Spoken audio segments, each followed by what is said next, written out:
Everybody, Pat Check JW. Well, we have a cool Ruger.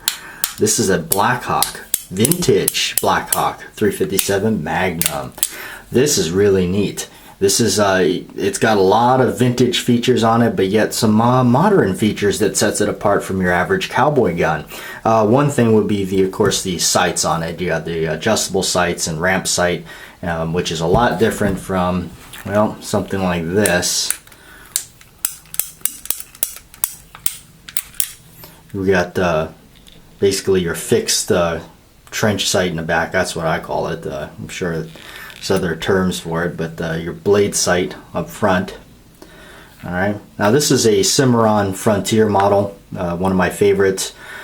It's Cowboy 6 guns because they're pretty close to the way that it was. So, all right, but this one's, in a sense, it's pretty close too. This is being it's an older Ruger. There are some differences on it that are not seen on the ones that we have, ones you can usually go buy brand new today. All right, so first thing is, yeah, you do half cock this to free up that cylinder. All right, rather than the loading gate doing it. Now let's remove the base pin and I'll show you something here. Okay, even though the firing pin is not on the hammer like they are on these, okay, the firing pin is on the frame, but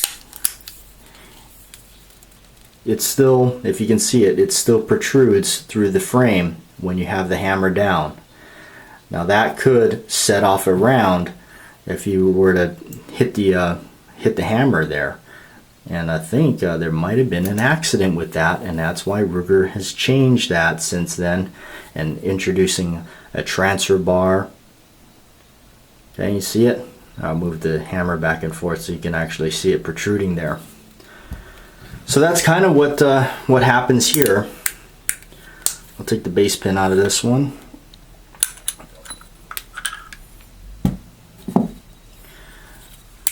Okay, only that's going to be on the hammer, and same there.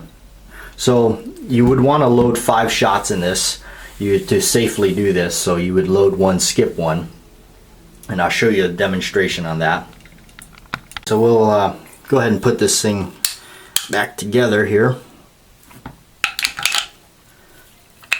and get the base pin back in there. Okay.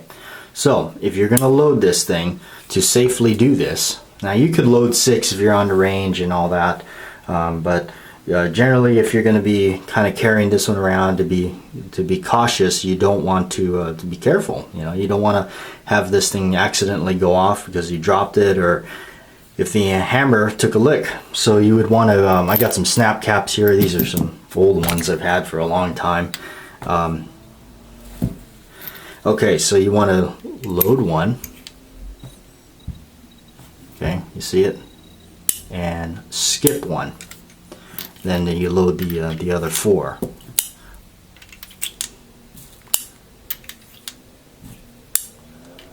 Okay, and what you do after that is, so when you let it back down, I don't know if you'll be able to see it.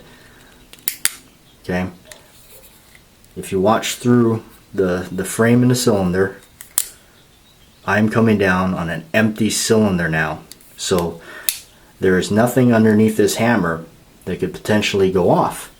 So even if it were to take a lick, it's going to be safe.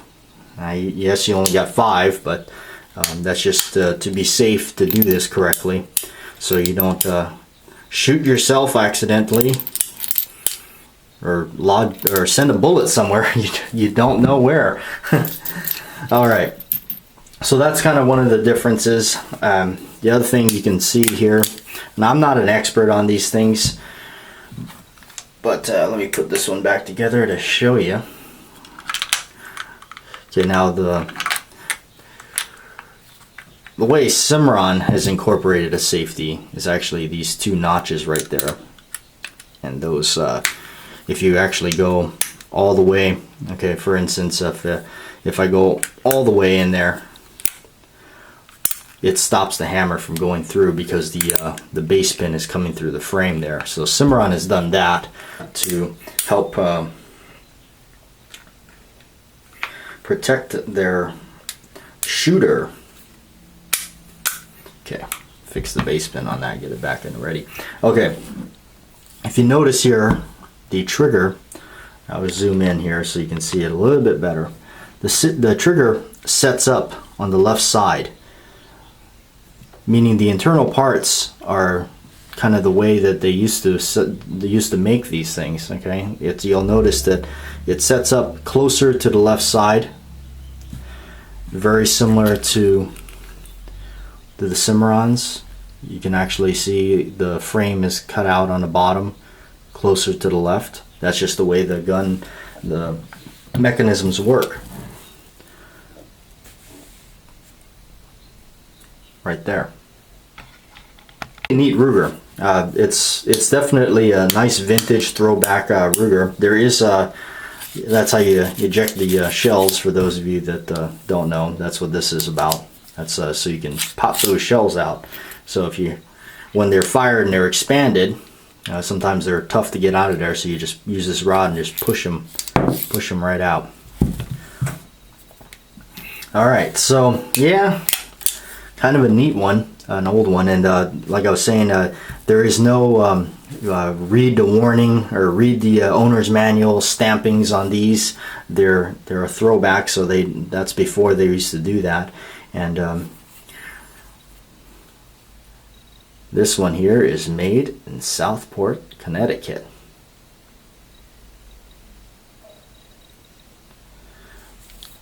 So yeah, kind of a cool look at a vintage Ruger.